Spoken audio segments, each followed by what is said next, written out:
All right. Come on now. There we go. We are live. Peace, peace, everybody. Thank you so much for being here. This is the Ritual Podcast with Phoenix and my girl, Lady Luna. Thank you guys again for being here. Sis, Hello, what we got everyone. going on today? What we got going on? Honey, we have a wonderful topic going on today. Okay, we have a topic that's based on our original roots. Okay, our the aboriginal roots.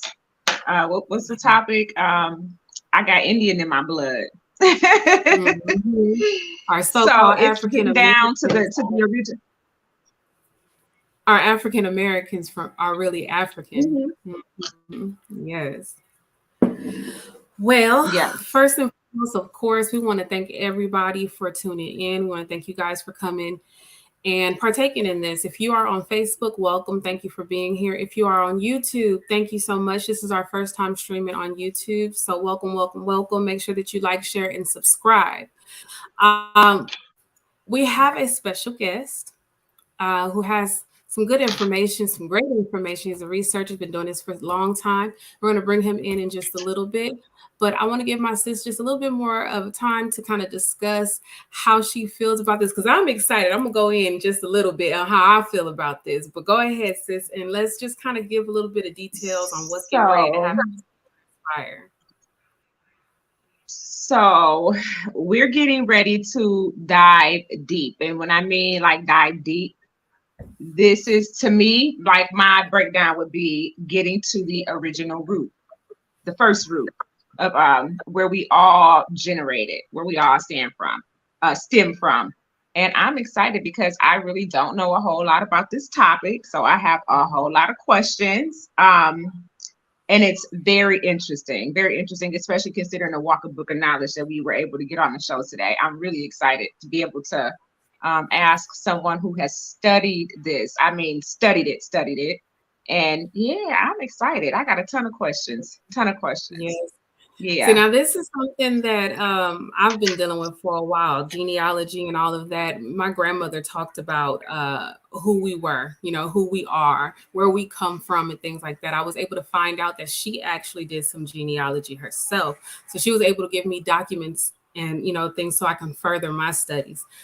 Girl, when I tell you the importance of finding out who you are, walking in that, living in that, building and just breathing in Yes. that, oh my gosh, the it's just the Yes. gratitude, being grateful to have that information and knowledge is so wonderful, so Yes. wonderful. Hmm. Oh So we're yeah. gonna go Oh yeah. ahead. I feel like it's a different type of introduction to yourself. Hmm. Hmm. So we have some people already here. Yeah. We have Asada says peace and love. Vicky says peace and blessings to all. I love this topic. Think it's Sheely from the block. Yeah. Peace and love and Bravo Cold Water says Halito. Halito Chimachukma.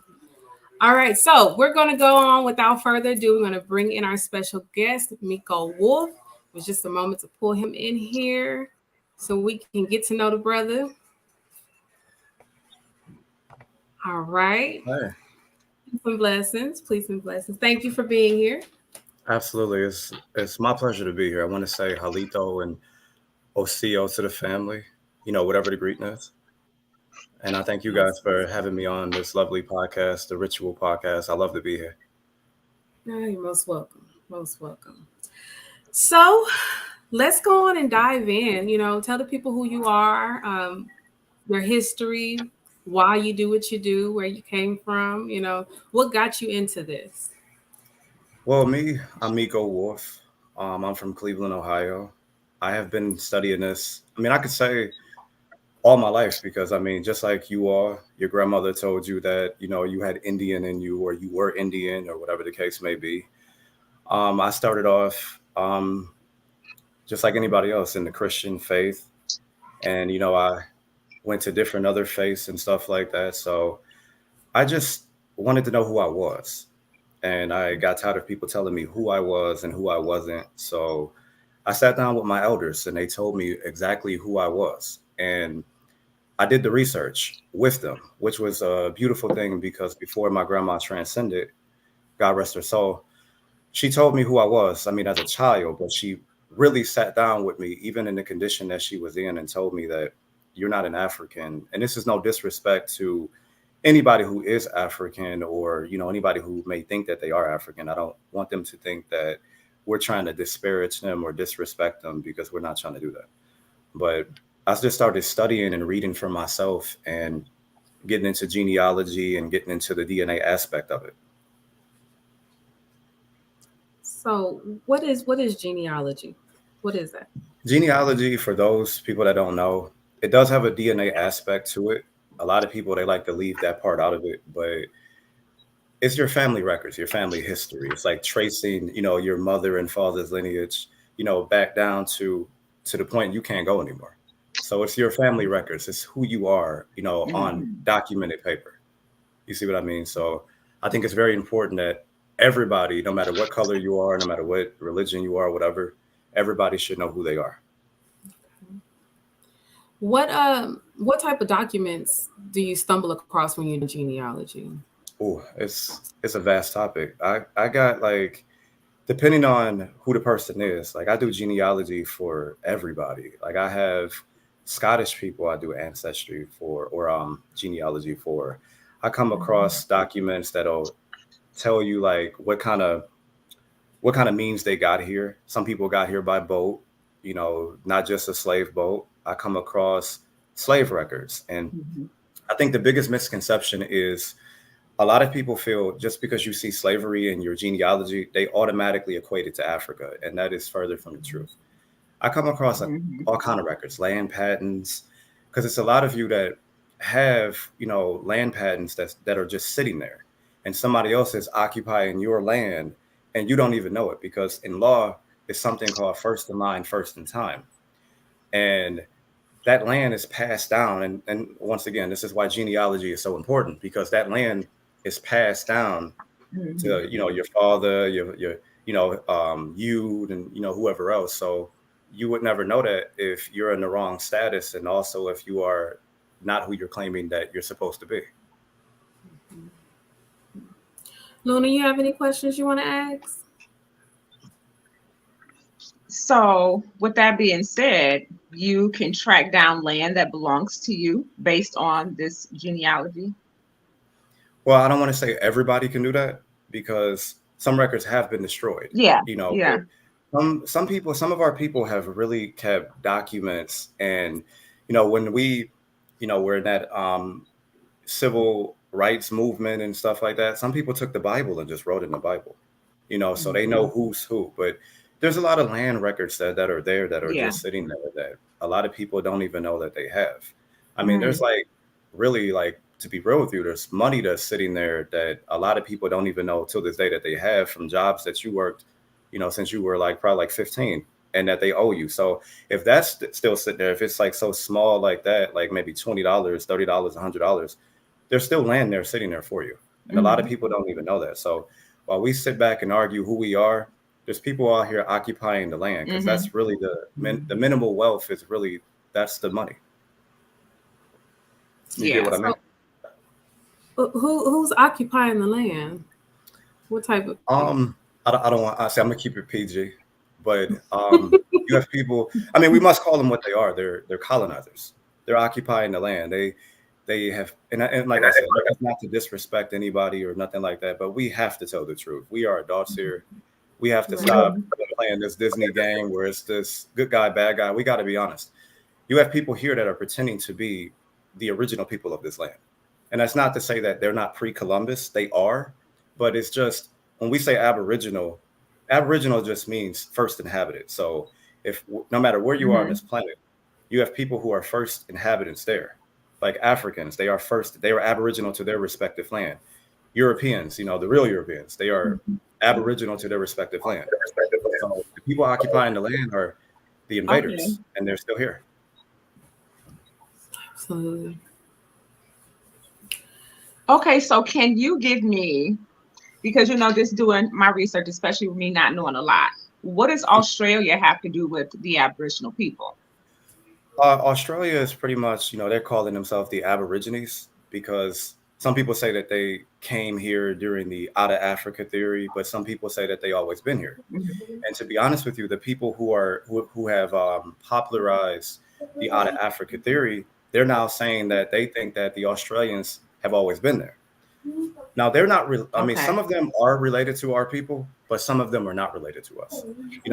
As I stated before, Aboriginal just means first inhabitant. So why is it offensive to Australians when you use the term Aborigine? Why is that offensive to them? I think it's because they have been brainwashed. Because a lot of them, just like they did the Tasmanian people, when there was this one left, and then they just completely eradicated him, then they turned him into a cartoon of Tasmanian devil. I think Mhm. it's offensive to them Mhm. because they have been told that a different story. They have been colonized, and you know what goes along with that. When you're colonized, then they start telling you a different story, and they started Mhm. Mhm. giving all different kind of colloquial terms. So now they feel like it's offensive to say they're Aborigine when Aborigine just means first inhabitant. So I don't think that they should feel disrespected by you calling them that. It's actually giving you a blood claim to the land.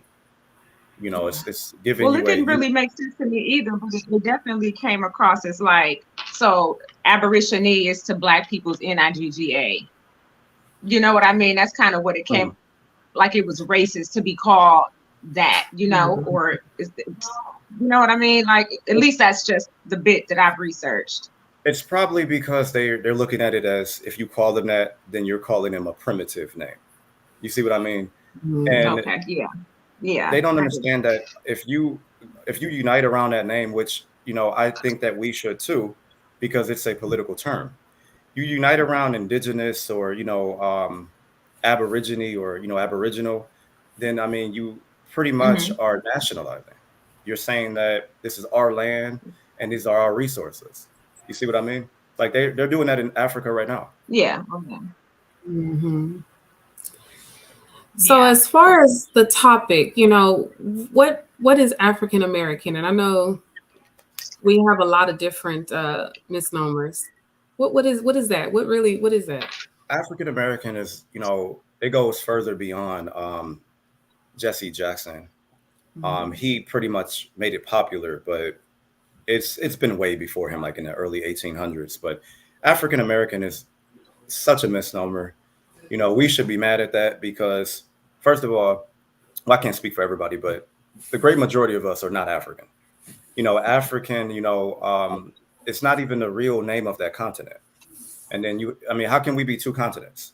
Africans don't even call themselves that. And if you look at a census that they took, Africans don't even identify with that term. They don't call themselves African American. So why are we calling ourselves that? You see what I mean? So Mhm. it's pretty much Yeah. two continents. It's pretty much a misnomer, and it doesn't lead you to any land. It's just a bunch of people who don't know who they are. So we want to feel good about being African, but we also want to feel good about being American. So we let that slide when it's a misnomer, Mhm. and it's getting nothing done for our people.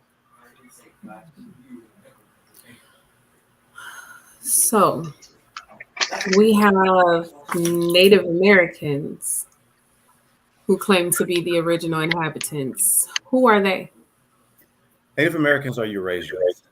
They Well, the modern ones today, we got, like I said, we got to keep it real. They're $5 Indians. They're not really Indians, or so to speak. And that's even that term is a bad word. That's like calling us Nigga, as she said. But the Native Americans, they're pre-Columbus, but we've been here before them. They came after we got here, and the Mhm. whole Bering Strait theory, that is is hogwash because it's a Right. theory. And if you look at a Harvard record that they just put out, they're saying that even a Native American is saying that it's just a theory and it's not a fact. So Mm. we know that they couldn't have got here with the Bering Strait theory because it was nothing but like a sheet of ice up there. So how could they get there? I mean, they're not going to get in the water and get in a boat and go this way. They found no boats up there. They're not going to get in the water. They Mhm. would have froze to death. So Native Americans, they're just pretty much wards of the state. They're domestic dependent nations. They're Mhm. wards of the state. They're wards of the sense of the Congress. That's what they are. So they're using them, and giving them all kind of tax dollars that really belong to us, you and I, but it's pretty much hush money that they give them to be quiet about who we truly are. So they're really just really, I mean, I'm no disrespect because I have Native American friends and a lot of us have Native American blood. So for those that are watching, if they're saying that, well, how much Native blood do you have and all this, that, the other, like I said, I'm gonna pretty much say this all tonight.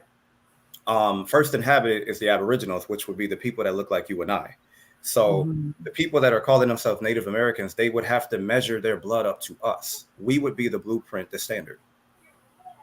So they would be pretty much colonizers for everyone. Say that again.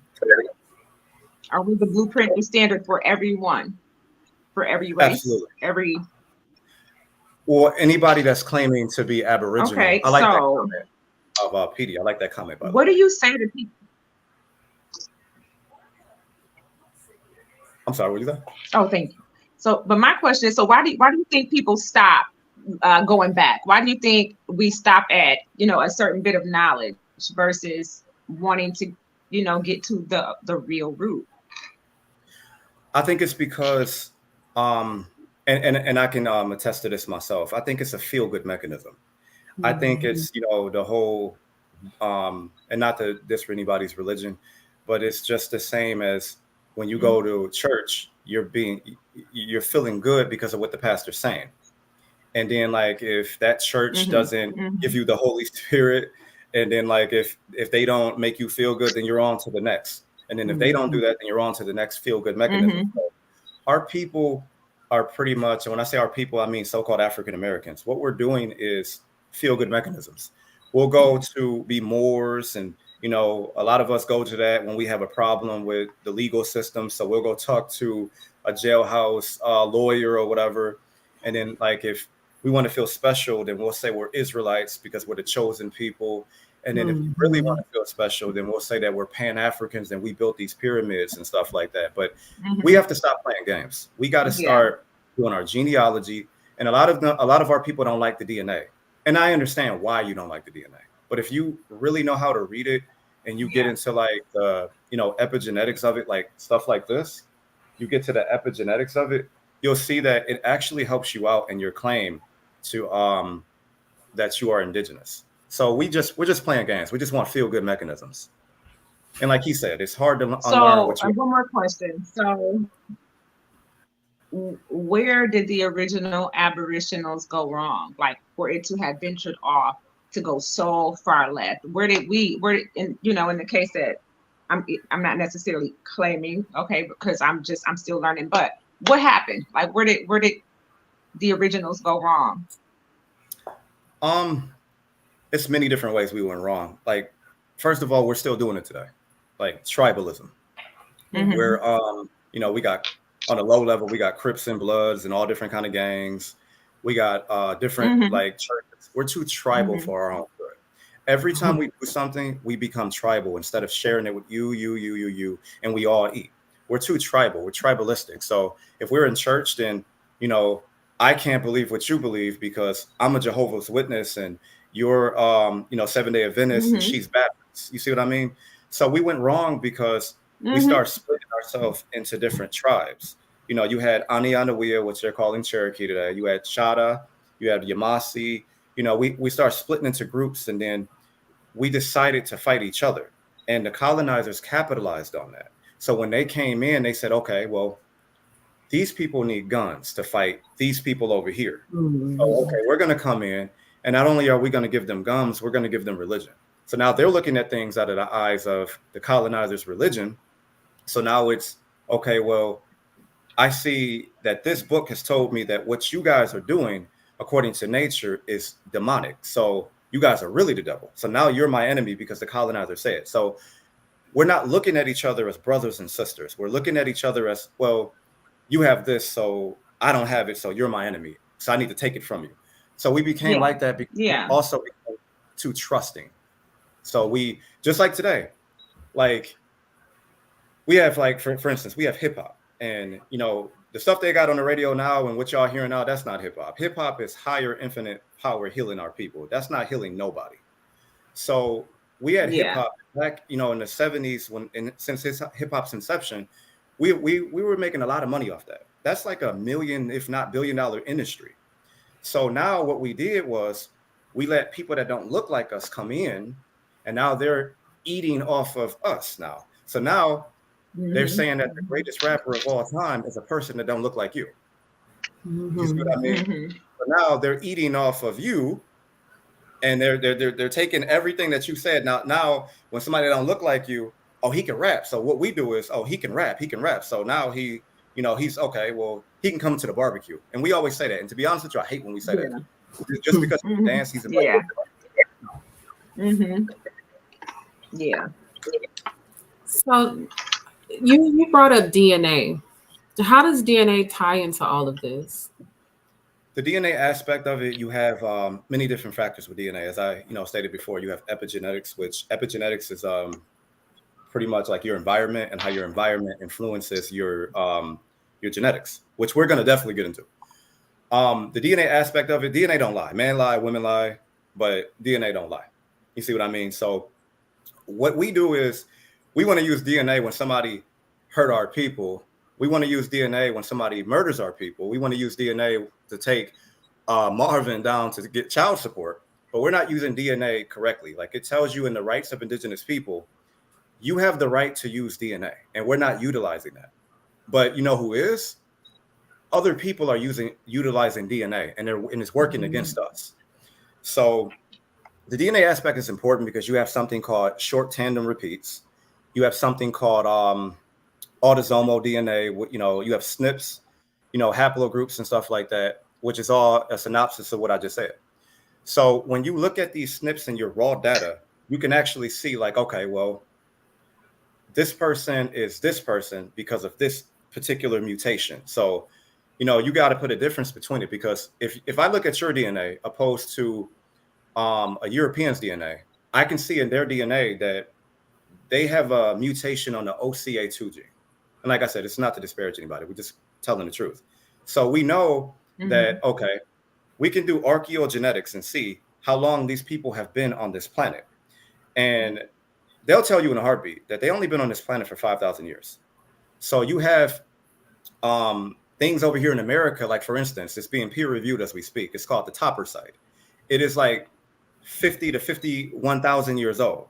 Native Americans say that they've been here since 13 to 16,000 years.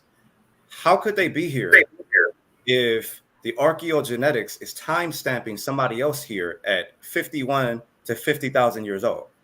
That doesn't make any sense. Now, if we're using DNA, we can tie that together with our family trees. You see what I'm saying? Like we have this at our disposal that we can use. DNA is very important because it's being used against us. And I'm going to show you that here tonight. I'm going to show you. Luna, you have any more questions before we give them the floor? No. I'm sure I have some more coming though. I'm sure I'm going to have some more coming. Absolutely. All right. So I know you said that you got some things that you want to go ahead and discuss throughout this. You can start where you want to start. Okay. Some of this I'm about to show, a lot of people have already seen before. I'm just expounding on it. A lot of it you probably haven't seen. And this is like old to me, but new to a lot of you, which is cool because I know somebody in the audience, or probably one of you two, are going to take this and further it. And that's what we're supposed to be doing. So what we have to do is, like with this information, I'm about to show you what they don't want you to know. I'm about to show you once again, I got to keep holding up this book. It's one of my favorite books. I'm sorry. This is one of my favorite books. But this book right here, what they're about to show you is you always been here. You didn't, well, I ain't gonna say everybody, but you didn't come off on a slave ship. I think she dropped off.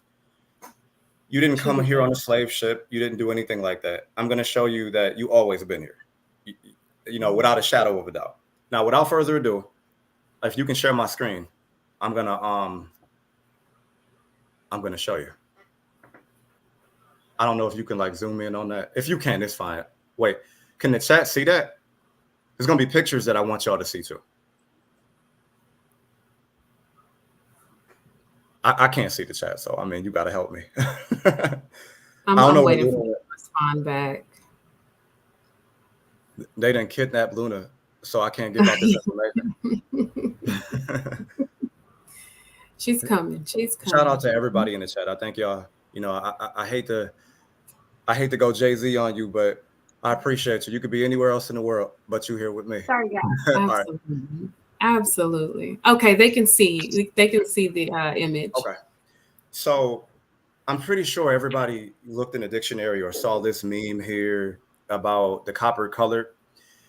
And I'm just going to further it. You know, it says right there that a Native American originally applied to the Aboriginals or copper color races, found here by the Europeans, but now applied to the descendants of Europeans born in America. Let's focus on copper. Can you go to the next slide, please? Sure. Okay. So if you look at this, the word copper. So when you look at copper, copper just means, you know, copper color is red colored or whatever. So when you think of copper, you think of brown, right? So watch this. Without a shadow of a doubt, I'm about to prove this, that the people that they saw over here were black people. So, okay. Notice when you look at there, it says red colored, right?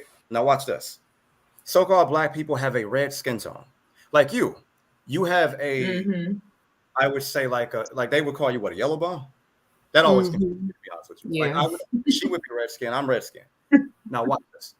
Go to the next slide, please. Now look at these people. When you type in reddish brown skin, these people are, you know, you got one that's my tone. I'm pretty sure people in the audience, y'all know people that got these skin tones. They got one that's Luna skin tone. They got one that's your skin tone, reddish brown, right? Now watch this. Go to the next slide, please. Now, also in the definition, it includes that it also directs you to look at the Republic of Cyprus. If you look at, you can't see it on there, but if you look at the Cyprus flag, it's like orangish. Orange is like kind of like copper, and the flag is said to have a copper orange color to it on the map. Now, when you think about that, you think about Sinbad. Don't Sinbad look like he's like an orangish color, like an orangish copper tone color? Yeah. So, yeah, a lot like my tone. Absolutely. So I'm showing you that they saw light-skinned black people, they saw dark-skinned black people, they saw people my color, and everything in between, which I'm going to show you. So just bear with me. So now, you know, the definition also tells you about bronze. Bronze is brown. You see what I mean? They like to play these little word games, and I like to play them with them because I love dictionaries. That's what you see in the back, or this way. If you see in the back, half those are dictionaries. And I implore everybody to get a dictionary because this is how they're playing the word game with you. So go to the next slide, please. Brass is brown. If you look in this dictionary right here, if you you guys probably can't see that, but I put it at the bottom too. So the definition on the etymon, it tells you that brass is brown or bronze. They're using the same words. Like, just follow me. So we already know that bronze means brown. We already know that. Now go to the next slide, please. Watch this. So brass is telling you to go to bronze, right? So go to the next slide. We're going to go to synonyms for copper because they all saying the same thing, which is brown. So when you look at that, you see chestnut, you see brownish, you see copper colored. Once again, next slide. Now look at the sister right down there at the bottom, the second to last. It says chestnut.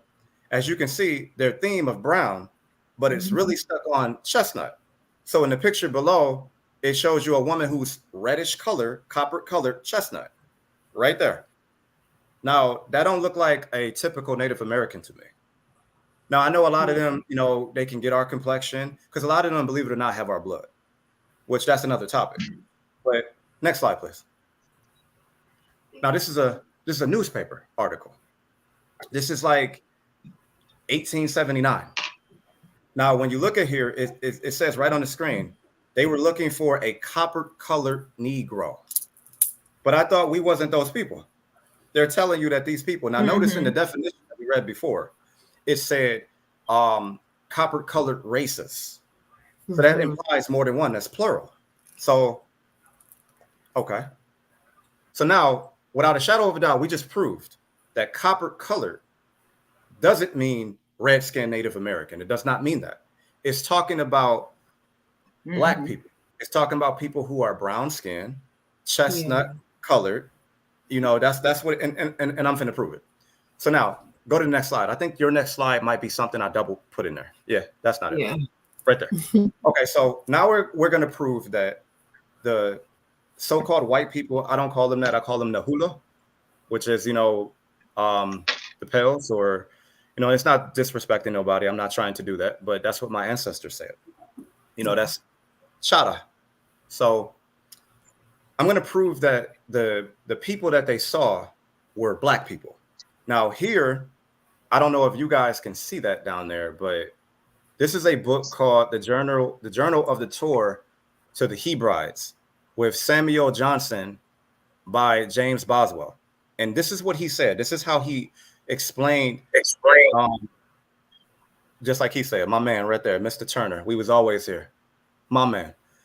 It says right here, there was great diversity in the faces of the circle around us. Now, these are Europeans. He said it was great diversity. Some were as black and wild in their appearance as any American savages whatsoever.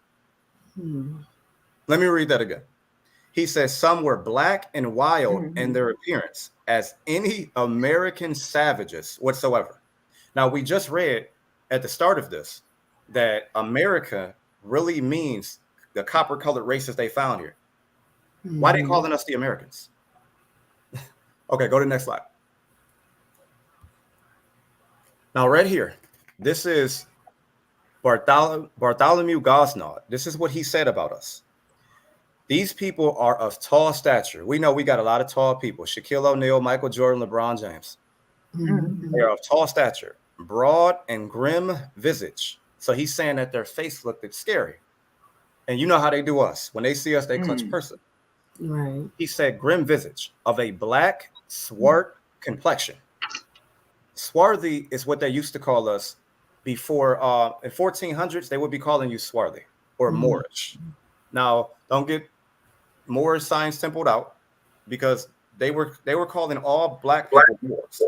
So they called us swart. He said these people were swarthy, and I don't know if they can see that the source is right there. It's right there in the middle. So if you know, hopefully you can see it. If not, you can message me or whatever. I can put it in the chat, whatever the case may be. All sources. Now, if you look at the bottom, James Rosier, this is what he said. They were very well favored in proportion of consonants, though colored black, low of stature and fat, bareheaded as the men, wearing their hair long, like me, like you, like y'all, wearing their hair long. They had 2 little male children of a year and a half old, as we judged, very fat and good consonances, which they loved tenderly, all naked. See, we are told that, you know, we can't be naked now, obviously. I mean, you're going to get an indecent exposure charge, or you're going to jail. But back then, they called this place the Garden of Eden, because they saw nothing but jewels on us. We had so much gold, so much jewels that they took it as value, but we didn't really care for stuff like that. You know what I mean? To put a value on it, because we had so much of it. It looked like paradise. And it still is, because everybody wants to come here. Please go to the next slide, please. Everybody wants to come over here. Ain't nobody trying to go over to Africa. I mean, for vacation maybe, but everybody wants to be around you. Why?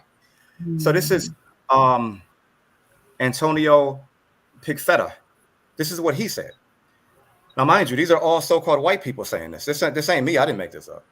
The detail was made evident when Pigfetta and company arrived in Brazil and documented the native people. They saw in 1519, which is a very significant year, because it is not until 1530s that the first enslaved Africans arrived in Brazil. So we know that these were not slaves. It says, therefore, these are not runaway or maroon communities that Pigfetta saw or is talking about. These are natives. And Pigfetta says that the following about them. Our people lived long and some of these people lived 100 years. I don't know about y'all, but my great grandmother lived to be 116, and I have the records to show it. 116.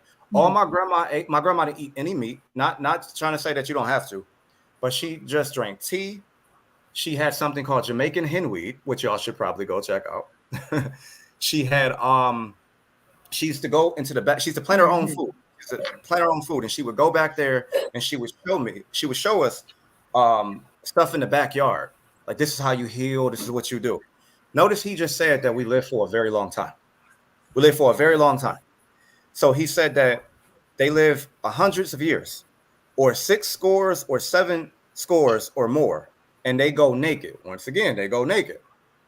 So they're trying to, like you asked the question earlier. You said that, where did we go wrong? We stopped being us. We stopped being us. Let people. We're basically the word colonize. The word colonize is pretty much the same word for it escaped me right now. It's the same word for basically like we taken on their religion. So we have been colonized here, and then now it's protruding outwards now. So now when you hear somebody like talking about nature, you're thinking that, oh, well, it's the devil, because they taught you that. They taught you that. Okay, so now next one says. So what you made a comment about I hate that I'm delayed. I'm so sorry because I feel like I'm interrupting you. But you made a comment about like we taking their religion. What was the Aboriginals' religion, or were they spiritual? Like, what was the original spiritual practice? Well, our original spiritual practice was nature. We never had a religion. Religion is something that they came to give us. Another word for religion is basically to, there's, when it comes to etymology, you have 2 ways you can define words. You have a colloquial meaning and you have a denotative meaning. Colloquial meaning of a religion is pretty much to basically to brainwash you. It's basically to make you relearn something. But it's a form of control as well, right? Say that again. So it's a form of control as well, right? Absolutely. It's mind control. Just like our government. Government means mind control. So government is a religion. I read the Aboriginal people. Say that again. Yeah, I read that the Aboriginals that they studied or practiced their spirituality by song and dreams. There was something else. There were songs. There were dreams. Magic. And it was something else. Magic. I can't. Magic. And what my man down here said, Petey, the zodiac. We were heavily into astronomy, numerology, gematria. We were heavily into nature. We studied, like we were nature watchers. Go talk to any old person. They'll tell you, well, I don't want to call them old. I'll say elder. They'll say, it's about to rain. Yeah. And then usually it'll rain because we watch nature. We have to, we got to get back to that. We got to get back. Like, they taking you out your element.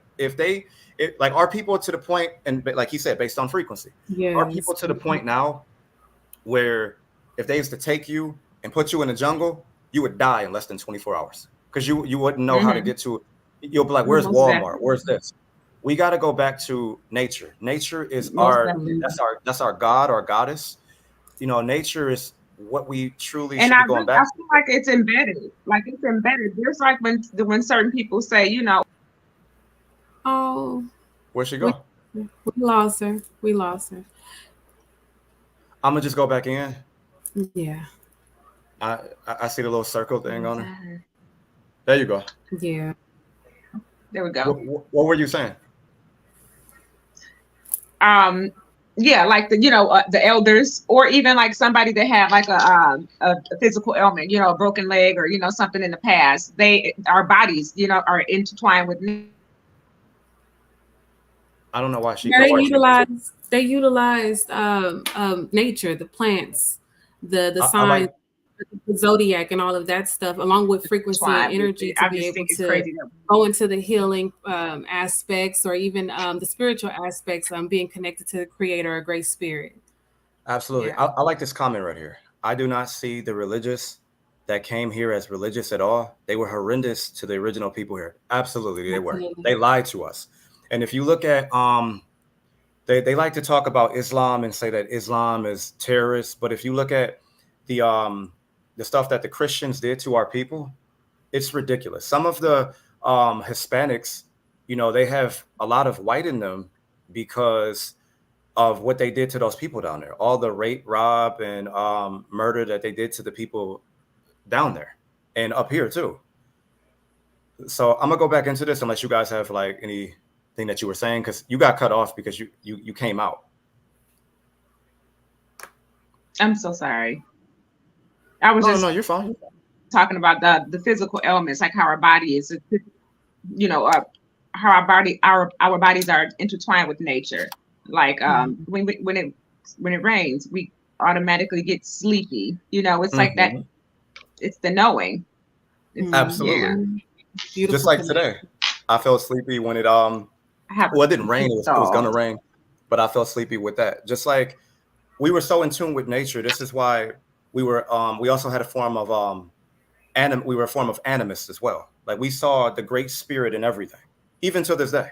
Like some people will go, "Oh, God did that," you know. So we still there, like on a smaller level. But I'm gonna go back into this. It says at the bottom that they lived according to nature. It's people, not Christians. Notice it said we weren't Christians. So a lot of people think that they were Christians because Big Mama said they were Christians. No, we were never Christians until it was forced on us. It says that they were not Christians and worship nothing, but live according to the custom of nature, more like beasts than otherwise. See how he tried to disrespect us, but at the same time told the truth? That's a form of black magic. So he's trying to get you to see, okay, these people are like animals. They go naked, they're like animals, but they live according to nature. They had to get you out of that element. They had to get you out of that because we wasn't afraid of anything. Now we're afraid, like if we tell the truth, God's going to get me. God's going to get me. He's going to send me to hell, but he loves me though. It makes no sense. Can you please go to the next slide? Now, this right here, that's the book that this is all coming from. And at the top, he says, these boats hold 30 or 40 men, and their paddles are more like iron shovels. So we wasn't primitive. We had boats. We had paddles and stuff like that. And those who wield the paddles are black men. This is what he said. I didn't say that. They are black men, all naked and shaved, and they look like enemies from hell. Now, let me elaborate why he said that. The reason that he said they were like enemies from hell, because right around this time, they were, if you go into Europe, right around that time, they were saying that the devil was black. You can find, I can show pictures of them showing devils as black men and women. It'd be these very ugly creatures, and they would call them black. So this is why a lot of them would say that they were dark, that they were black and stuff like that. That's why he's saying that, because it was a form to call you the devil, even to this day. That's why black is associated with everything bad, when really the colloquial, well, that's a colloquial meaning, but the denotative meaning to black really ain't all that bad. But we never called ourselves black people. We never did that. Can you please go to the next slide? So I don't know if they can see that. The guy in the middle right there, this is who they're talking about. The Brazilian Indian and the figure known as the Black Magician King wears a costume that mixes traditional European influences, the shirt and the shorts. Now, what does he look like? I don't know, like we can't really zoom in, but what does he look like there? The guy in the middle. That's a black man. You know, what we would call a black man. Yeah. That's a black man in Brazil. And Brazil is where they first started, or not Brazil, but the Caribbean is where they first started calling people Indian. That's where that term came from down there. Please go to the next slide. Oh, it came from the Caribbean? They started calling them Indians down there first, and then it traveled up here. We never called What ourselves. does Indian mean? What does that mean? It got several different meanings. Indian is another word to call you a savage. So I don't know why our people are calling ourselves that. We never called ourselves that. I get it in today's world, because in today's world, you know, in law, it just means Aboriginal. That's all that it means, you know, Aboriginal. But Indian is for them to call you a savage, because it means los sin Dios, which means those without God. That's what it meant. So they're saying that, you're without God. I know a lot of people like to say it means indigo people. It could mean that too. That's where they get the whole what's that movie called with the blue people? My kids love that movie. Avatar. Avatar. That's where they get that from, because Oh, they were Avatar. calling you blue man Mhm. too. They were right. They were calling you blue man too.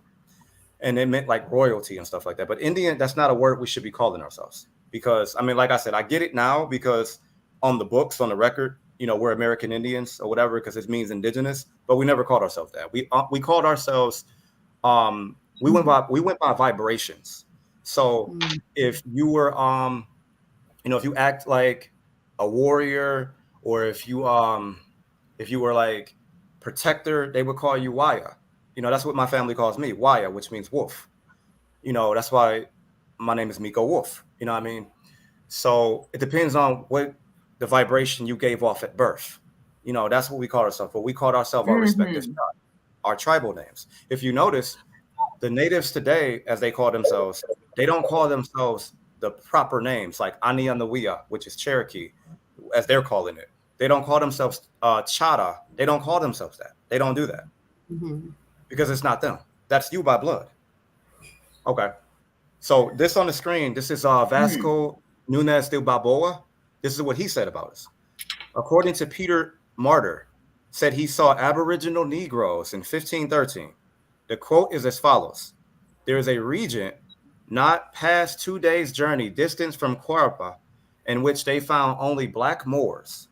Now, no, I'm not calling us Moors, but as I stated before, they called you that because they called everybody they came across. You got to remember, these people are coming from Europe.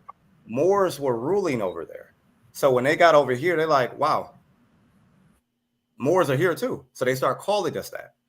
So then they say that, and these exceedingly fierce and cruel, they suppose that in times past, certain black Moors sailed there out of Ethiopia to rob.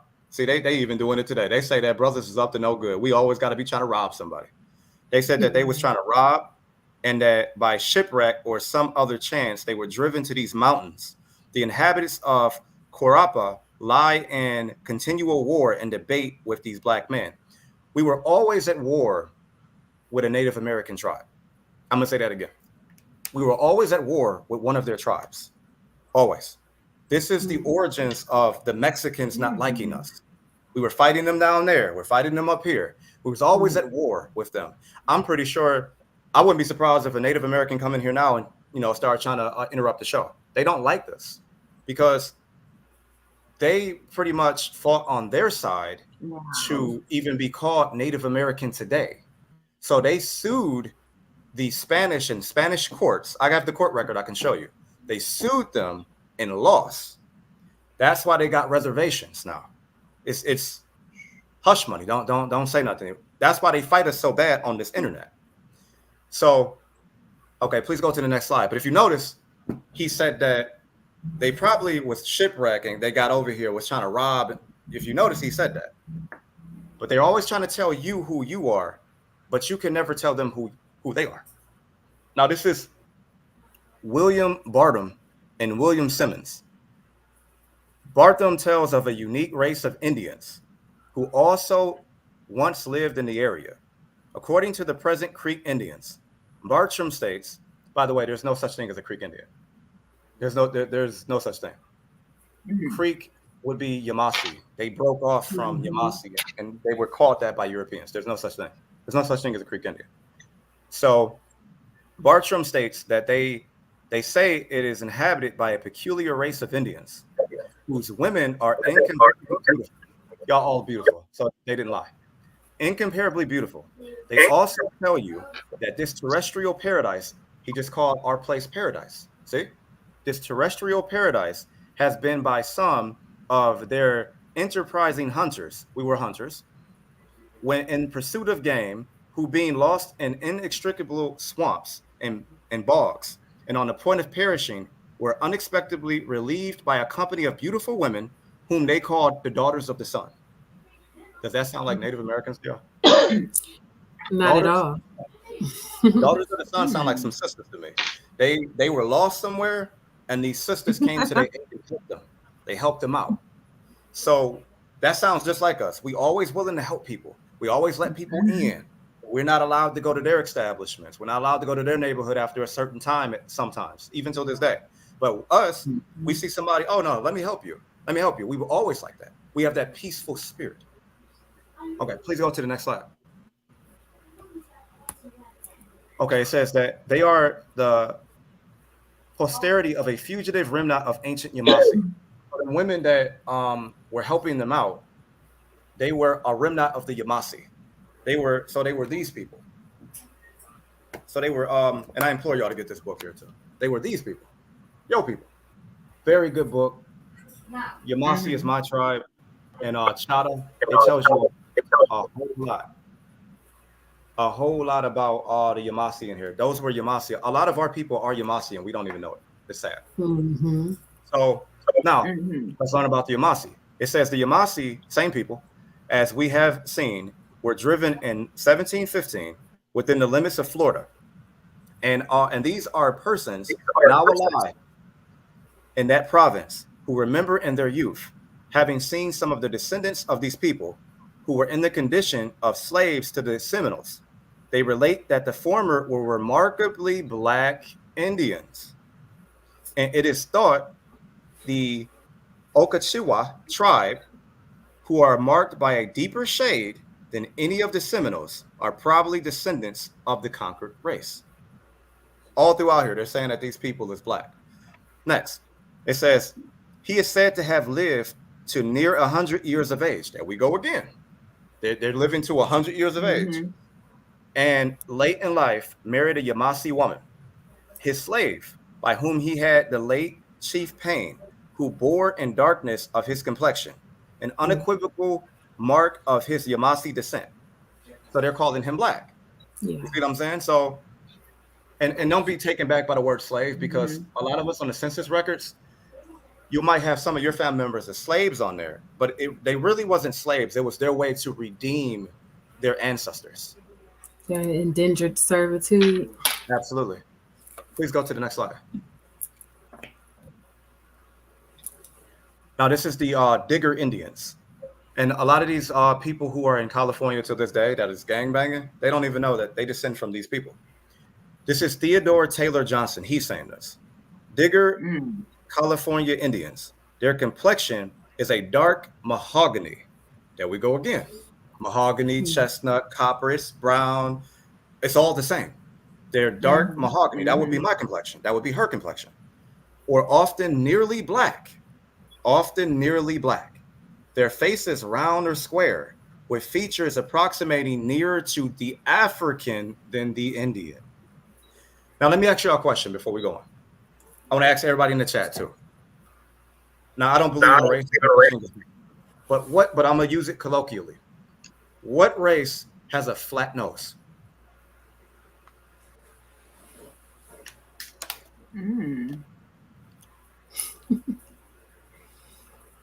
It would be us. We got flat noses. Now, I typed in on the screen into Google. It says, what ethnicity has a flat nose? It says each race has a different nose shape. Caucasians usually have a narrow nose, whereas African Americans have a flat nose. See? Flat nose, which is this kind of nose. Flat. That's what they call flat, right? Now watch this. Please go to the next slide. Okay, it says wide, enormous mouth. He's describing them now. Noses nearly flat and hair straight. Now, we already know that a lot of people think that just because your hair is straight, you have European in you. That's not true, because there was a lot of mutations that happened. And a lot of us over here, we have different phenotypes. You have some of us that have, straight hair. Some of us have the so-called kinky hair. Some of us have locks. Some of us have braids, whatever the case may be, wavy hair. But a lot of us also had straight hair because we put pomade in our hair, bear grease. A lot of us still do that to this day. Brothers with the waves and stuff like that, they put the pomade in their hair and stuff like that. Some of the sisters put the line their edges down. They put the bear grease in there. So we were doing that. So it says the hair straight. It says black and coarse. We got coarse hair. It says as that of a horse's mane. you ever saw a horse's mane, it's very coarse, but without gloss, growing often over their foreheads, and small gleaming eyes complete the description of these revolting specimens of humanity. So the source is right there on the computer. The sister right there is what they saw. I got a sister in my family right now that I can bring right here, right now, that looks just like that. Just like that. Flat nose, got her hair down like that, looks just like that. That is a Digger Indian squaw, as they would call her. Please go to the next slide. Oh, this is about to get better. This about to get good. Okay, so this is Dr. Nicholas Leon. Now, mind you, once again, this is not my information. This is what they're saying. These are so-called white people. I didn't say this. I'm not, trying to make everybody black, but this is what they said. So it says, shout out to Ricardo, the whole chat, mind you. But it says, prominent white scholars that I have mentioned in this book have cited the giant stone heads, known today as the Olmec heads. That's who we would be as well. We would be the she. They called themselves the she, but they're calling them the Olmec, the misnomer.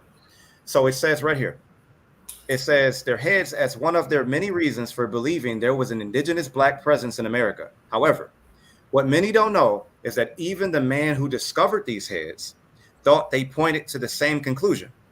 In the late 19th century, Jose Malgar, who discovered the first Olmec head in 1862, said, "What astonished me was the Ethiopic type, which represents.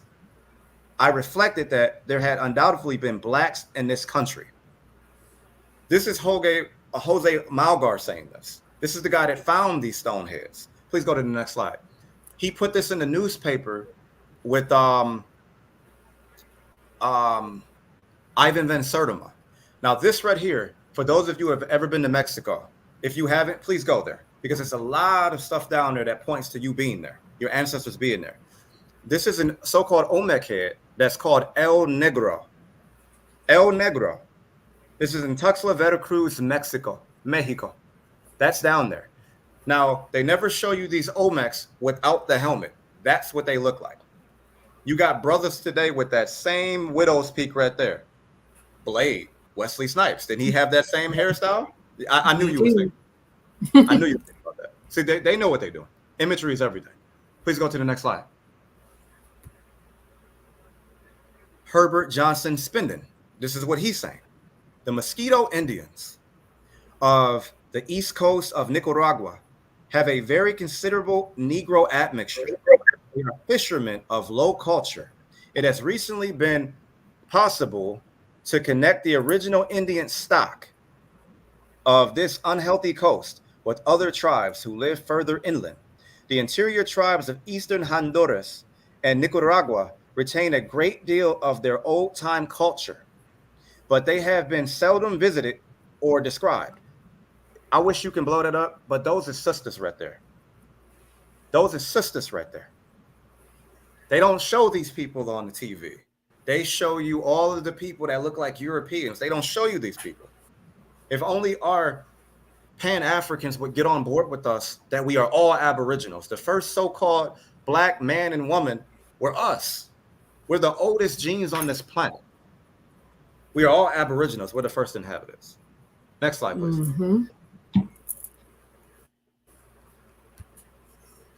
Now, this is why I tell people to get into the DNA aspect of it. Now, this right here is a site called My True Ancestry. My True Ancestry they kind of messed up with this. They don't even know it yet. So I screenshotted it before they take it down. This right here is early colonial Mexico slave trade victim. These are skulls in Mexico. Columbus, they say, got here, what, 1492? This is 1472 AD. So this is before Columbus. So off rip right here. This is enough proof right here to prove that we have always been here. I match with this person. I'm pretty sure all of you in the chat match with this person when it comes to archaeogenetics. I'm pretty sure you match with this person. So right here, pretty much prove. Next slide, please. This right here pretty much proves that you've been here. Allow me to demonstrate. Now, Native American haplogroups on their paternal side, some are R, some are Q, some are X. Some on the maternal side would be A, B, C, D. You see what I'm saying? But right here, they're calling this a slave trade victim to mask what they found. So if you read the article, they got little cute little things to explain it away, but no, you can't do that. We've been here. Way too much evidence. So if you look at the haplogroups on here, they have the E haplogroup for the paternal. They have the L haplogroup for the maternal. So these are so-called African haplogroups. These are Black people that they found. Black people. So we already saw the Olmec heads, or the Shi as they call it themselves. Those are our ancestors. We already saw that. Could these be the Shi that they found? They have already found the bones of the Shi, and some of them they threw back. Some of them they actually sequenced and found out that these people are skull type. So we already found out. Okay, so what did we learn? Let's do a review. We learned that copper color really mean Black folks that they saw. We learned that so-called white people have said that they saw Black people over here. They saw Ethiopians. They saw, what they're calling Ethiopian, because Ethiopian just means burnt face or black. They saw Moors. They said everything underneath the sun. It's going to be the same. It's double. I apologize for that. But they saw Black people. So this is enough evidence right here. And I have way more evidence than this. This is just a light jab. Next page, please. This is just to show that for people who are, next page, please. For people who are, and you probably gonna have to go to the next one too. I really doubled it. This is for people who are saying that there was no Black people here before Columbus. That is hogwash, poppycock, as they say. Now, we're getting into something that's going to be this is going to be deep right here. Now, this is when we go into epigenetics, or what they're calling natural selection. Epigenetics is way better, and I'm going to explain to you why. This right here is the disease epidemics among Indians. They did this in 1770 and 1850, right? Now, next page, please. Now watch this. In this right here, it states that one of the deadliest diseases that was killing Indians was malaria. Malaria was one of the diseases that almost completely wiped out Native Americans, they say. This is what they're saying. Now, let me show you why they couldn't been here before you. Allow me to demonstrate. Now, OSU, Oregon State, they said that P. vivax malaria was native to the New World, meaning America. They said that it has been here for hundreds of millions of years. They said that it existed in monkeys, mosquitoes, and birds. I don't know about y'all. I love dinosaurs. Y'all remember Jurassic Park? Remember when that man on the very first one, remember when he had that stick that had that mosquito in it? They were trying to tell you something. See, we were just too young and naive to understand. That is what he was talking about, that P. vivax malaria that was in that mosquito. Now, anatomically modern humans, who they say we are only about 200,000 years old. We're going to use their science against them. Exactly. My man right there. My man. Anatomically modern humans, they say, are 200,000 years old. That's what the experts say, right? These findings indicate that we would have evolved with P. vivax malaria immunity if that's the case. So meaning natural selection. So now follow me. Now, this is going to, next page, please. This is going to prove that by law, you have a blood claim to this land. I promise. Now watch this. If Native Americans were here before you, how are they dying from malaria? If OSU is saying that malaria has been here for hundreds of millions of years, and if they're saying that the people who would have been here would have had a natural immunity against it, why don't Native Americans have that immunity, but you do? Let's prove you have that immunity. Mm-hmm. This is a journal right here that's, they've been studying you for a while. I want you all to understand the brevity of that. They've been studying you for a while. Every time you go into their hospitals, Every time you go to a doctor's appointment, what's the first thing they do? They take your blood. They know you very well, more than you know you. So this is the Journal of Parasitology. Next page, please. So in this journal, it states that since 1931, many domestic strains of Vivax malaria have been given to Negroes. They have been giving you all of these diseases on purpose. Now they're doing it with COVID, but we ain't gonna talk about it. Mhm. They have been giving you these strains and they found out that you had an immunity towards it, right? So what they found out in this journal is that so-called Negroes have a natural immunity against P-Vivax malaria. They were, now mind you, if you Google right now, Africans having a natural immunity against P-Vivax malaria, they're going to say Africans, but they were not studying Africans. They were studying American Negroes. They were studying us, right? Now watch this. Now, to further prove that Africans and African Americans are two different people, which we finna go there. We're two different people. Africans die from malaria. You can Google it now. If you look at the World Health Organization, as they called it, WHO, 219 million cases of malaria in 2017 alone, where 92% of global malaria cases were Africans. When the last time you heard an African American dying from malaria? Why do you think they're trying to weaken your genes? They're trying to weaken your genes for a reason. So in this journal, they say that American Negroes were immune to P-Vivax malaria from Africa. We were immune to it from Korea. We're immune to the one in the South Pacific. All forms of malaria we were immune to. Why would that be? Because you are the original woman. You are the original man. You are. Mm. Right? So if we're the same people, why don't they have that immunity? Why are Africans dying from it? So now, like I said before, if we next slide, please. I'm sorry. Next page. I'm getting ahead of myself. I'm sorry. I'm just so excited. I'm sorry. I love talking about this. So now, what does natural mean? Natural means inborn character. Natural means nature. There go nature again.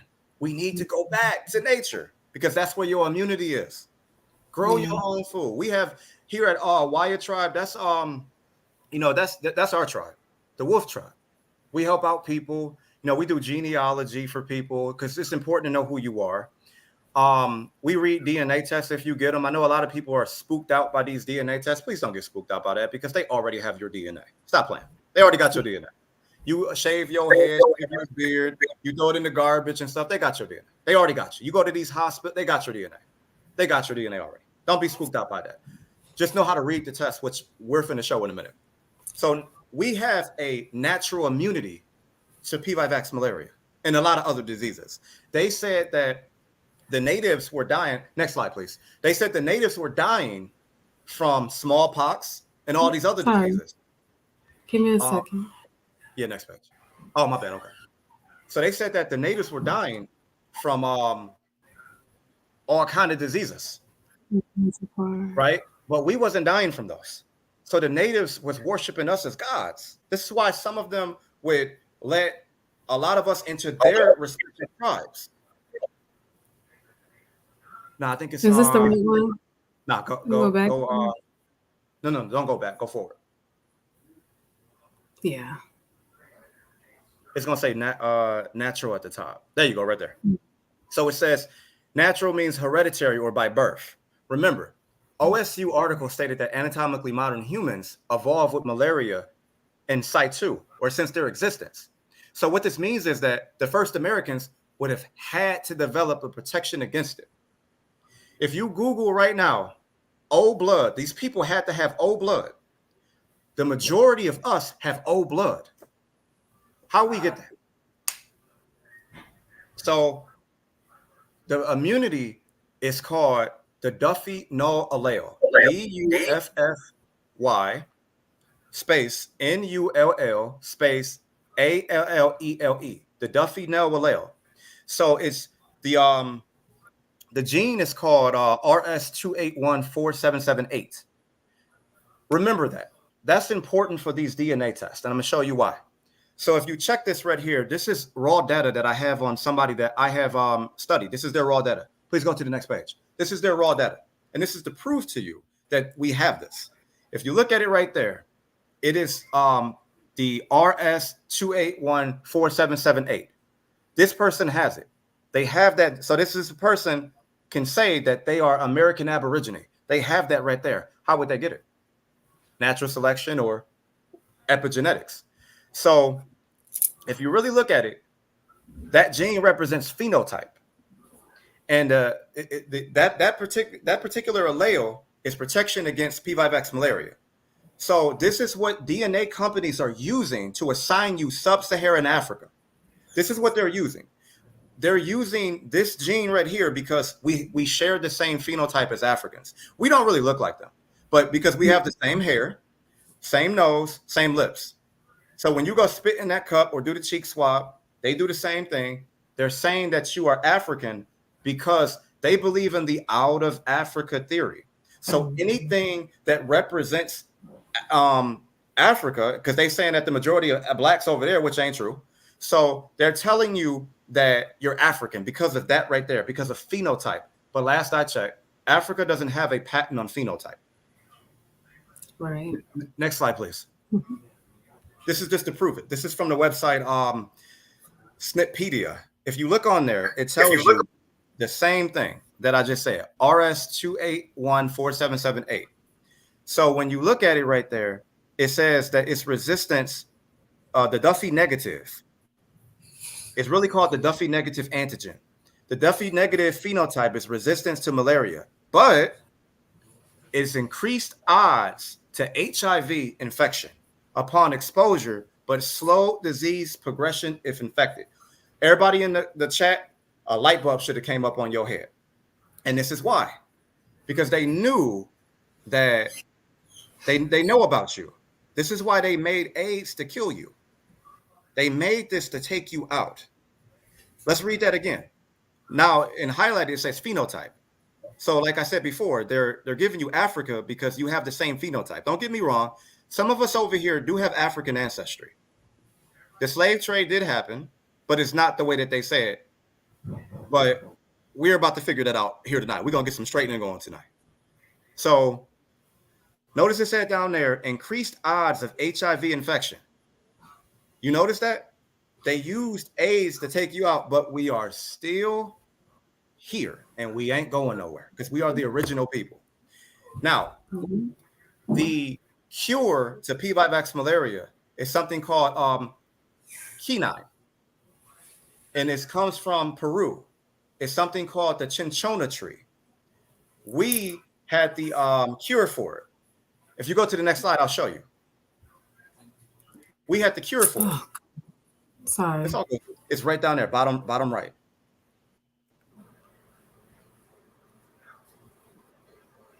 Yep, right there. We had the cure for it. Now, this is an old newspaper article. Notice that they got the brother right there giving the cure to the Jesuits. In the Jesuit letters, they even put a difference between Africans and African Americans.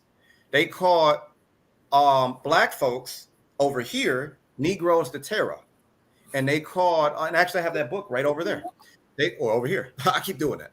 They called black folks in Africa Negroes de Guine. You see what I'm saying? So they put the difference. So now notice they got this jet black brother right here giving the cure to P. vivax malaria, the cinchona tree, to this Jesuit. Notice they did that. This the Jesuit in the photo is Juan Lopez. Okay, so next slide, please. So what this all proves, epigenetically, what this all proves is so-called American Negroes have a natural immunity to P. vivax malaria via epigenetics or natural selection. This is evidence that we have always been here in America? And if we haven't, we were the first inhabitants. So take your pick. Either we always been here or we came over here from somewhere else. We would still be indigenous. So it begs the question, as I said before, and I'm asking any Native American this, any $5 Indian this, if your ancestors have been here and the first inhabitants have been here, why don't you have the Duffy nail allele? Why do you not have the protection against P. vivax malaria? Why don't you have it? Why is it that that magazine I just brought up about the epidemics, why did your own respective tribes say that you or your ancestors were dying from malaria? That is the question. For anyone before they come and try to challenge, answer that question, please. But please go to the next slide. So we have learned that in the dictionary, they call us copper colored. We already know that that goes to us. We've also learned that Europeans have said that they saw black folks here. So there's no more denying saying that no black folks were here or they brought us over during slavery. No more denying this. 3, we have learned epigenetics, that we always been here because we have developed a natural immunity against it, against P. vivax malaria. Now, let's get into the DNA evidence. A lot of people are scared of this, but I'm going to show you these tests actually are telling you that you're indigenous. Allow me to elaborate. What you're seeing on your screen, this right here is a database I have been collecting since 2017. I have over 10,000 people who have taken some of these tests.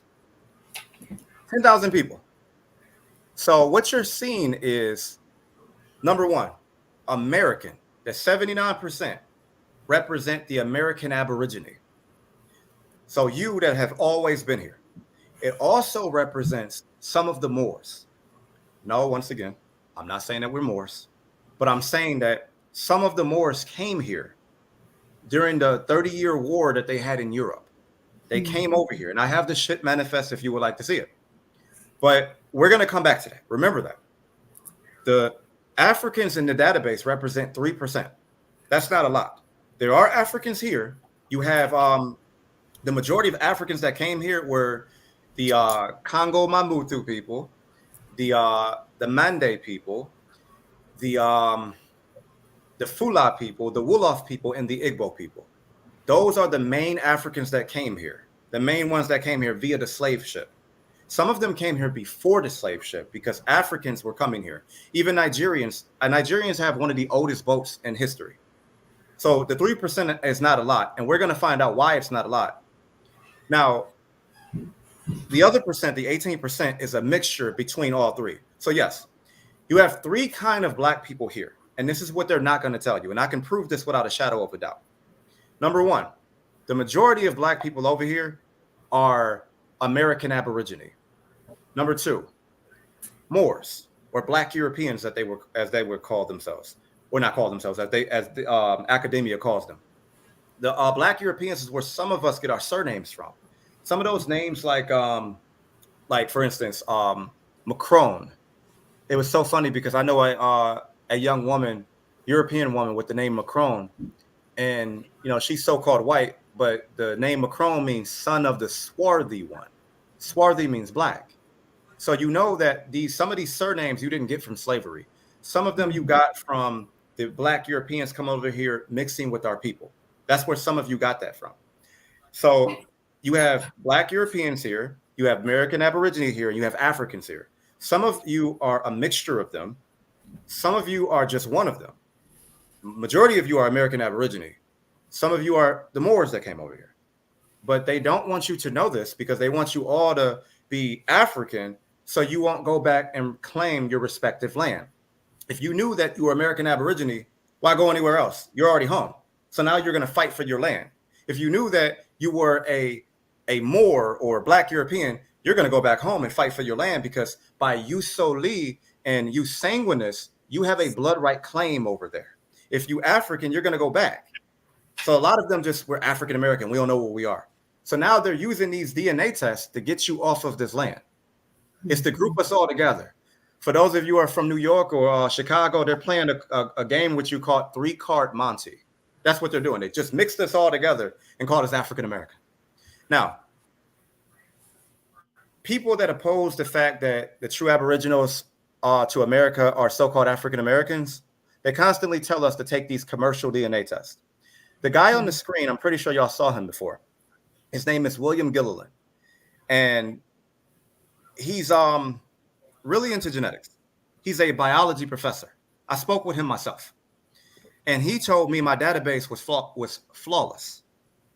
Now, many experts in DNA, they know that the DNA tests are for entertainment value only. So when you spit in the cup and you get your results back like 8 to 6 weeks or whatever the case may be, that's for entertainment value only, for them to tell you you're African or you're European or you're this, that, the other. That's not really true. Genetics is really advanced, but it's not that advanced to the point I can spit in the cup and it tells me I'm from Timbuktu. No. This man on the screen, he agreed with me. He said that, and he's the expert. He's the expert. But what you're supposed to be looking at is when you take these DNA tests, who you match with. Who do you match with?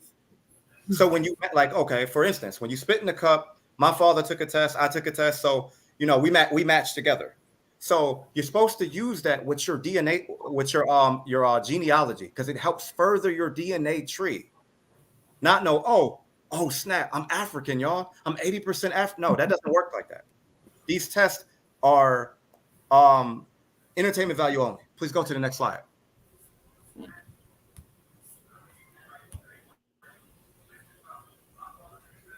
Okay. Next slide. So I pretty much just discussed that. But as I said before, my database proves that without a shadow of a doubt, you have something called ancestry informative markers. In the DNA world, they call them AIMs.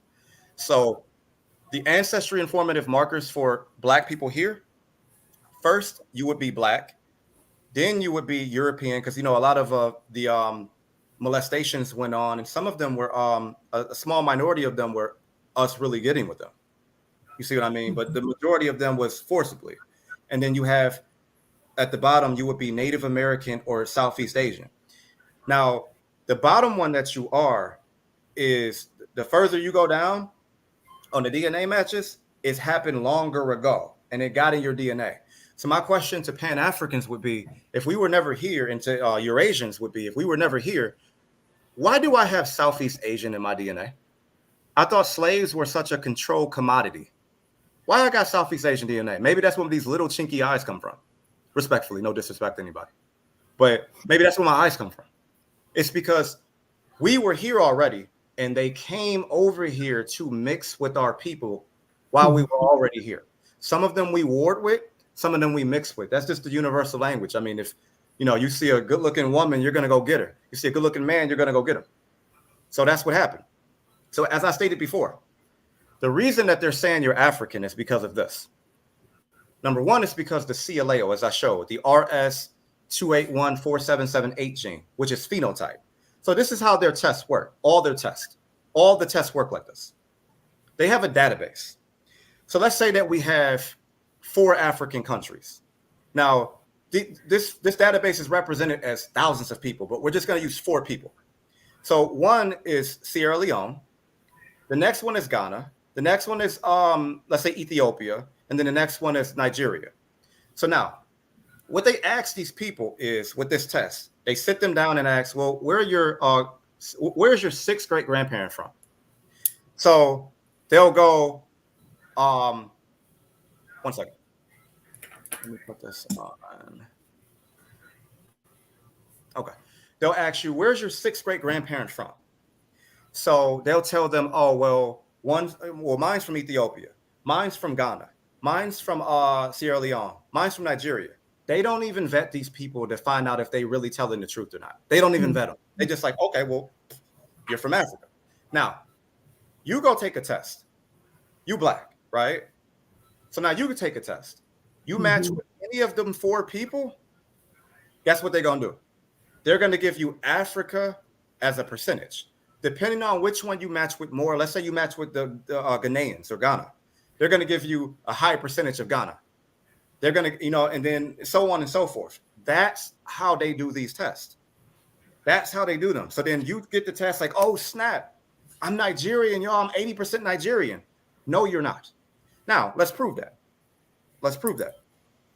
This is Corel. As you see at the bottom of the screen, that's where I got this from. This is what they're saying. You guys probably can't see that, but this is what they're saying. This is what they're saying about these tests. They're saying, and it's highlighted there. And if you guys want a copy of any of the slides, please let me know. I can send them to you. It says, it may be scientifically appropriate to pull data from these samples with data from other ancestrally related groups. Let me read that again. It may be scientifically appropriate to pull data from these samples with data from other ancestrally related groups when the data show that the groups have similar allele frequencies. So if you match with a Ghanaian, they're like, okay, well, give him Ghanaian because you got the same allele frequencies. You got the same phenotype, hair, eye color, nose, lips. So that's why they're giving you that. And that is very disingenuous. These tests are for entertainment value only. The only way I would say subscribe to a test is if you're trying to do it to try to connect with somebody and further your tree. That's how we use these tests. Next slide, please. So they're connecting you with Africa based upon phenotype. That's it. Based upon phenotype. Yep. And then you got our people going to get these dashikis, which are made in America, and they're saying, I'm from Africa. But when you go over to Africa, they're going to call you American. They're going to call you American. And it's no disrespect to the Africans because, like I said, a lot of them is family. A lot of them came over here and was riding with us when this all jumped off with slavery. So some of them are our cousins because we some of our family members mixed with them. So it's no disrespect to them, but it's just that they need to get on board with us on this Aboriginal stuff because when we say Aboriginal, we're not saying Indian. I mean, although it says that in law, but we're just saying we're the first inhabitants. That's it. Right here. This lady right here is her name is Dr. Jennifer Raff. I spoke to her too. She's an assistant professor in the Department of Anthropology at the University of Kansas. This is what she said. She stated that your genetic ancestry is not your identity. So why do these people keep telling us, well, y'all fake Indians or y'all Wabos or whatever? By the way, Wabo, I started a new trend. Wabo just means we are born originals. So next time somebody call you a Wabo, just tell them that, yeah, I was born an original. So she said that your DNA is not your DNA test, your genetic ancestry is not your identity. It's not. So you can't. So all these people going out here saying, well, we're African. Technically, you're not. Technically, you're not. And I'm going to tell you why. What African country claims you? What African language do you speak? What African country do you have dual citizenship to? You are not an African. Africa is a continent. You're not an African. Now, also, this is what she said. Dr. Rab said also, those numbers really reflect what is in their database, as I just stated. What is in their database? And what's in the database is largely reflective of genetic variations we see in the present day populations. That doesn't necessarily mean it's reflecting your actual ancestors. So why are they telling you to take these tests? They're trying to go to the same colonizer to get what he's saying that you are. Why you ain't listening to grandma? Why you ain't listening to grandpa? They are the ones that told you who you were. They're not lying. Some of us have our records. So why are they battling against us? I don't understand that. I don't understand that. Next slide, please. We almost done, y'all. Collecting DNA, huh? So this is several conversations I got with some of these DNA companies. I got several audio. I got several letters. I got several texts, stuff like this, from the least to the greatest of the people. And I even have their website that say the same thing. So we can't say that I'm making this up. So this is a conversation I had with one of them because on your African Shout out to Miss Jones. Thank you. I appreciate that. On your DNA test, some of them have not detected under Africa, which we finna go into in a minute. I just put out like a audio with me talking to one of them, and they explain not detected. This is what they're saying. It's highlighted. He said, this is me saying, okay, the scientific details, when it says not detected under your composition, does that mean you have no ancestry in that area? I said, because it's saying not detected. He says, yup, with an exclamation point. Exactly correct. That's what he said. So then I talked to another one, and they said that, please note that not detected indicates that we were not able to detect a match for this location. It is not unusual to not match a recent ancestor location. This means that at this time, we were unable to detect recent ancestry. Recent means modern. So hold on. If recent means modern, and I asked Pan-African, I'm not going to say his name. I asked the Pan-Africanist before, and they blocked me. I said, okay, so the slave trade. I'm not saying it didn't happen, but what I'm saying is, did they leave some of our people over there and take some of us here? He said, yes. Okay, so if I take this test, why is it not matching me to anybody in Africa? Why is it not matching me over there? It just stated that you don't have any recent ancestry over there. They say that if they are less than 30% confident, they'll give you not detected. So my database, the 79%, have not detected. So somebody's lying somewhere. But either African Americans are not African, and we are our own tribe, or these tests are faulty. Throw them all away. So the next slide, please. So once again, this is the same guy talking. He says, please, we already read that. I said, oh, I told him, okay. And then I said, I see. I said, so that means no ancestry could be found in that area. So he goes on to say, keep in mind that the information that you are seeing is the recent ancestry locator. Recent ancestor locations are calculated and assigned by comparing your DNA to reference individuals, as I stated before, with known ancestry from 150 plus regions around the world. Then he goes on to say, yes, he agreed with me. You have no ancestry in that area.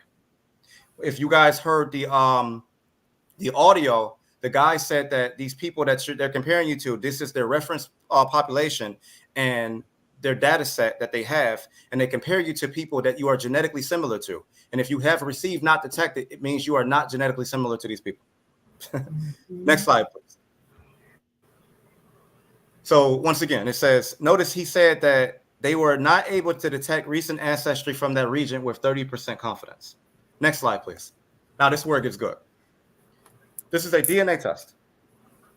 Notice they said that this person had 91.6% sub-Saharan African. Next slide, please. Now, remember what they said that not detected means. Right there, it says, although we have detected Angolan and Congolese DNA in your ancestral breakdown, we have not identified more specific locations that your recent ancestors may have called home. You don't have no people over there. They're guessing. DNA are statistical guesses. It's not detected. Next slide, please. Not detected all the way down. Not detected all the way down. Next slide, please. So how is anybody in this database that I have, and that's just one, I have a lot of them. How is anybody in this database African if they have not detected on their DNA test? And we know that they're comparing you to a database of people that they didn't even vet to see if they were really from Africa. And we know that they're giving you Africa because you have the same allele frequencies as the next person that's from Africa. You're not in Africa. Stop it. Now, some Africans did come over here. We can't front on that.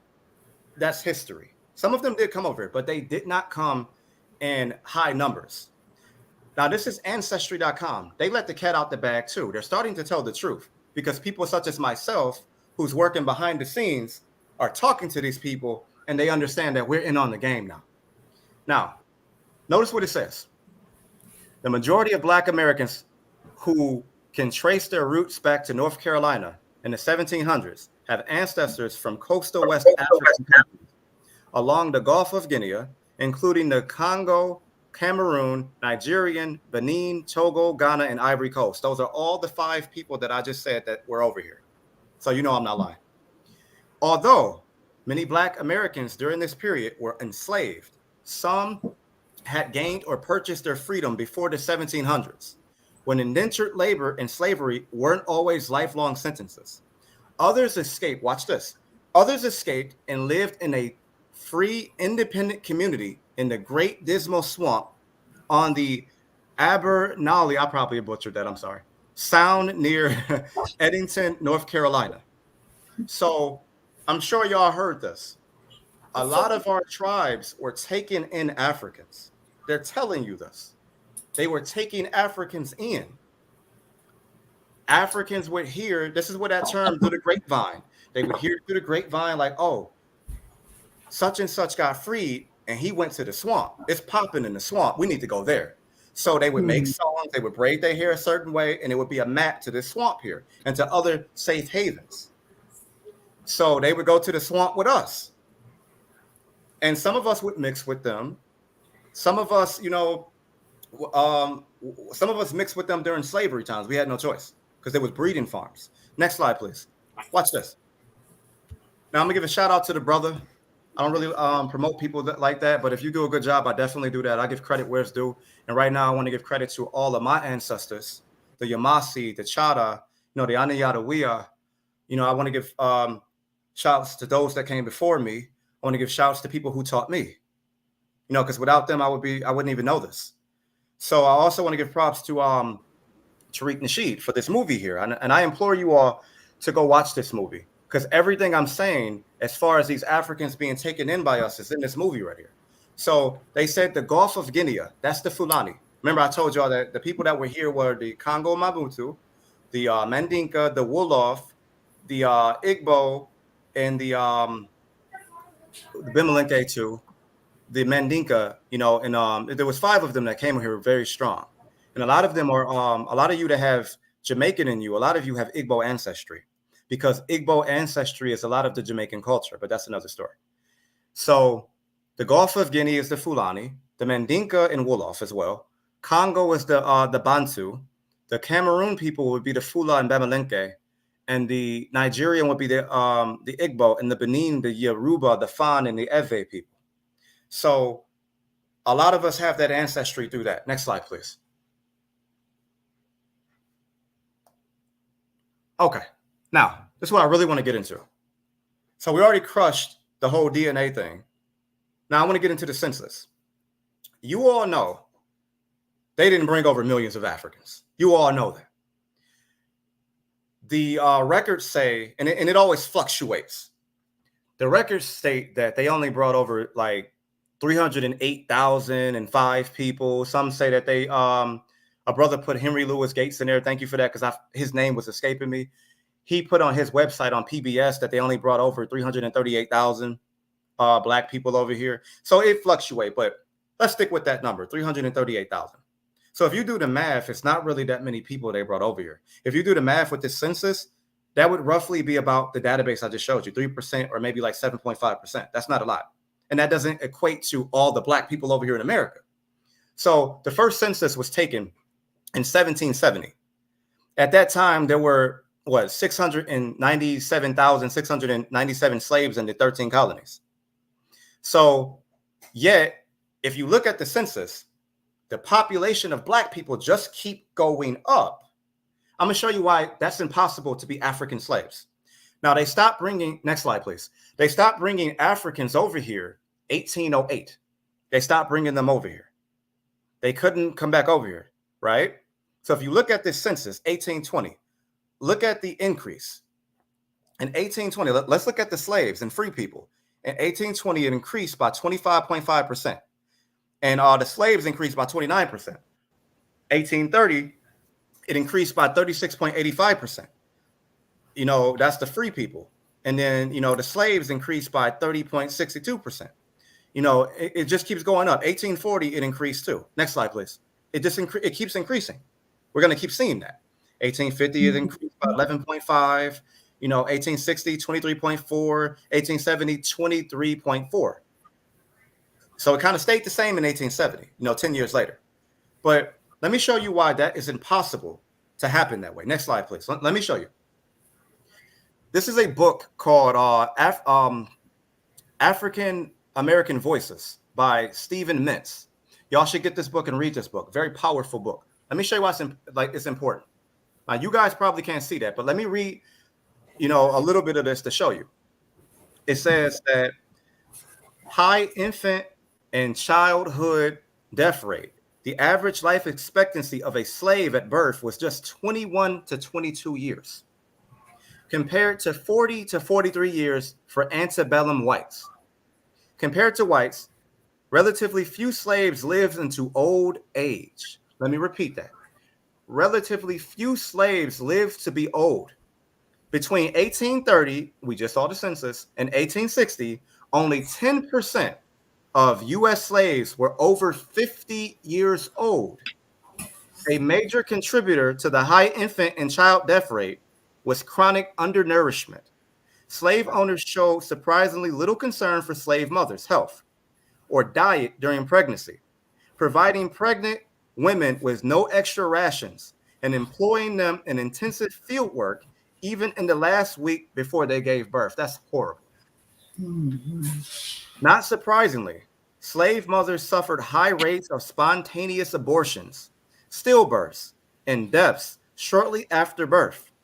Half of all slave infants weighed less than 5.5 pounds at birth, or what we would consider today to be severely underweight. I'm gonna stop there. If you want to copy this, I'll send you this, but I'll implore you to get this book because they go inside of a slave's life and how he was. That's impossible for the African slavery to be all of us to equate to all of those people coming over like that. That's BS, because they just told you they didn't live that long. That's impossible. Even for them to bring over all these slaves on that boat, when you got people, to my elders and to my women, you got people defecating on each other. They didn't really eat like that. Not to mention that on the boat, not to mention that, how did they give you water? Not to mention that I forget the invention, but the thing that created for salt water to give you fresh water, salt water to fresh water, that wasn't even invented yet. So somebody lying somewhere. So how did the numbers increase like that? Allow me to explain to you. It increased two ways. Remember when I said the Moors came over? It increased because they had a 30-year war in Europe. It's no mistake that they started coming over here. Remember, they came to Virginia in 1618. 1619, they start really bringing Black people over here. If you go to Harvard right now and you type in Harvard was built by Moors or slaves, they call in a Moor that was in one of their classes, they call him the Moor. Why? It's because it increased the numbers with the Moors that they brought over here. I can show you the ship manifest, and they actually document what they look like. It also increased through us. They started enslaving Indians. So once again, they mixed us all together. And now we don't know who we are. We're calling each other African American, Black, Negro, colored, all names that we are not. So I thank you all for tuning in. I thank you all for this. I really appreciate this. I took up enough of your time, but I thank you all for doing this because I think it's very important that we all know who we are. You are not an African American. You are not the two continents slapped together. That's not who you are. Africans don't even call themselves that. You are not that. You are who your grandma told you you were. You are who your grandpa told you you were. You are who your parents told you you were. So I implore you all to go do your genealogy. If you need help, we will help you. We have a team of people over here that do genealogy every single day. We find Indian ancestry every single day. So I thank the host for having me on. I really appreciate these beautiful women for letting me come on here. And I thank you all for coming on too on this Saturday night. You could have been anywhere else in the world, but you're here with me. I appreciate that. Absolutely. We appreciate you and thank you so much for sharing this wealth of information. Awesome knowledge. Of course, we would love to have you back. to discuss, further things, more things. I did want to share that I will actually be doing a DNA test, and we'll go through the process of actually getting it analyzed correctly, you know, and we would like to share those results. I think that would be awesome to just to help Absolutely. empower and educate the people. I think that would be really great. Um, Absolutely. Absolutely. do you want to dive into why I tribe just a little bit more? Yes. Wyatt Tribe is for everybody. Like, we welcome you all to come in. We're about to start a YouTube channel where, we actually show you what we do behind the scenes. Like, we're actually doing this. We're actually helping our people. We're not just on the internet. We're about to start writing books. We're about to start showing people how you can get some land, and what to do with the land. Because there's a lot of people that say, okay, well, just do this with the land and you got this land. No, we're going to start teaching people contract law, because contract law is how you're going to get some of your land back. We're going to start teaching people how to contract. So why a tribe is not for the weak of heart. It's for people who want to stand up and you're tired of this oppressive system. We're not talking about getting up in arms, fighting nobody. We're not talking about that. We're not terrorists. We are Americans. This is our land. We're teaching you how to grow your own food. So you can just be like grandma and go to the backyard and heal yourself. So what happens if they shut down Walmart or wherever you go to go get your food? How are you going to feed your family? But you can if you're growing your own food at your home, or at a location that you pick. You can do that. You see what I'm saying? So we're teaching you the skills that you need so you could be independent by yourself. So you could be very independent. So you won't even need, anybody telling you what to do. Because essentially, Black people are just like Native Americans, where they're wards of the state. They depend on the government for everything. So we're helping people with genealogy. If you need help, you know, holler at us. Like, we will help you. We have a team of genealogy people that do genealogy, like I said, on a regular basis. So it's not just one person. So we, like anything. If you just even want to talk, because a lot of our people have been beaten down by the system. If you just want to talk, we're here. So it's I'm Micco Wolf. You have Waya Tribe. We're rolling out with that today. We're going to start uploading videos and stuff to educate our people. We also have a cartoon that's coming out that's going to start educating our children. Very good cartoon. A lot of our children love the anime. It's going to be like kind of an anime cartoon, and it's going to really educate children and adults too of what took place and why we lost this land. Right on. Right on. It's beautiful. Beautiful, beautiful. Again, we want to thank everybody for tuning in. Everybody that shared their comments. If anybody has any questions before we She leave out of froze. here, go ahead and put them in the chat, Oh yeah, and we can address them. Even if it's after the show and you guys have questions or anything, I will relay them to Micco, and get you your answers that you need. Again, please reach out to him on Facebook, Micco Wolf. I'm Phoenix Nadi on Facebook as well. If you have any questions for me or anything, or if you want to be a part of the show, you can always hit me up at podcast.theritual at gmail.com. Let me know what your topic may be, what you want to discuss. We talk about various things just pertinent to life, spirituality, growth, uplifting. That's what we're about. I do want to give a shout out to my co-host. She dropped out, but we love you, Lady Luna, and we'll see you next time when you come back in. absolutely. Anything else you would like to end the I just show want to with? thank the chat. I appreciate them. Also, I believe I did see him in the chat. Pedia Bill, Yes. that's my brother. He shoots movies. So if anybody has any ideas or anything, or anything on fitness, he's really into fitness. I mean, my brother be outside, um, rain, sleet, hell, snow, end of the world, apocalypse. He's out there working out. You don't need any weights or anything like that. He will help you get fit. He will help you get in shape. That's another thing that we plan to start, fitness, because our people need to stay in shape. And like I said, we need to go back to nature so we can live long, just like our ancestors did. And one last thing, we do trust as well. We teach trust the right way, how you can gain wealth and pass that wealth along to your family. So you can go back to being the king, queen, god, or goddess that our ancestors were. So we teach that. We play the game as it go, and we know how to play the game correctly. Absolutely. Well, thank you so much again for being here. We appreciate you. And until next time, this is the Ritual Podcast with your host, Phoenix and Luna. Thank you so much, Micco Wolf, for being here. Absolutely. We'll be here again next Saturday with another topic. Please be sure to like, share, and subscribe on YouTube. Go ahead and follow us on Facebook, The Ritual Podcast. Peace and blessings.